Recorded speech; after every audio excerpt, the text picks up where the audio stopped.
Alright, I got a confession to make. Say it. I've been writing the wrong poems. I've been writing the wrong wrongs and trying to write the wrong songs. So all this time I should have been pointing my pen towards more electric watercolor places. Like the ones out there. Because out there was a place where we can write poems for people who hate reading poetry. We can write sing-along songs for little kids who can't hold notes. And we can write jokes for the kind of people laughing in opportune moments, you know, just people like us. People like me and you, miss. Because, miss, you remind me of me when I was you. And you know what they say about us birds of a feather, so I guess angels who had their wings stapled together should probably just ride in carpools with people like us. People like me and you, miss. Because, miss, you remind me of somebody I miss. And you remind me of somebody that's been trying to forget me. And they said that skin's not yours, but you feel that if you ever just peel back the translucent saran wrap you currently call your personality, people wouldn't like what they see, so you just end up making up your personality as you go along, until you find the place where you belong, and you gotta believe me, miss, when I tell you. It's out there.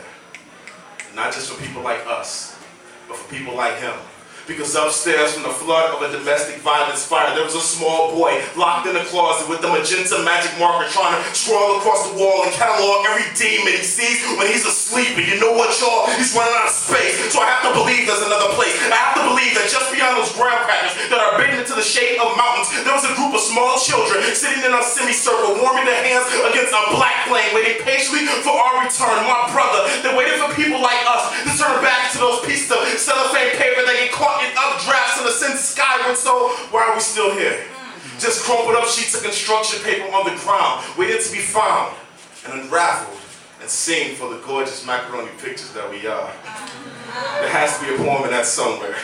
There has to be a poem for life. Because for half of my life I thought life was a bitch until I met her in a children's hospital healing the sick with little pieces of candy wrapped up in laughter passed me on the doctor's back while my best friend was dying in the next room. For 18 months I watched cancer strip a pill away some mountains will to live like whips through flesh off backs, and I was a fool to think that that was life when it was always her. So I pay homage to her by blowing her a kiss whenever I recognize her presence, so the next time her paintbrush touches the canvas of a sky that was once blue and slowly fades into a periwinkle of aqua hue and then black. You call it nightfall, I call it life. Just like when a soldier falls to his knees and his spirit exits his body, freely roaming the earth at the exact moment that a woman gives birth to a pacifist.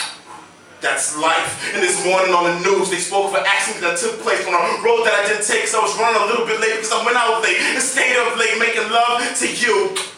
That's life. And there's got to be poems in there somewhere, so why can't we write them? There has to be a place like that, so why can't I find it? Why can't I find the right way to write that way? If anybody in Seattle tonight knows how to pen that pathway, then you can sharpen a scalpel on my bones and use my skin for scrap paper to draw that map, and I promise I will follow you there. No questions asked, because that is where people like us belong. Out there.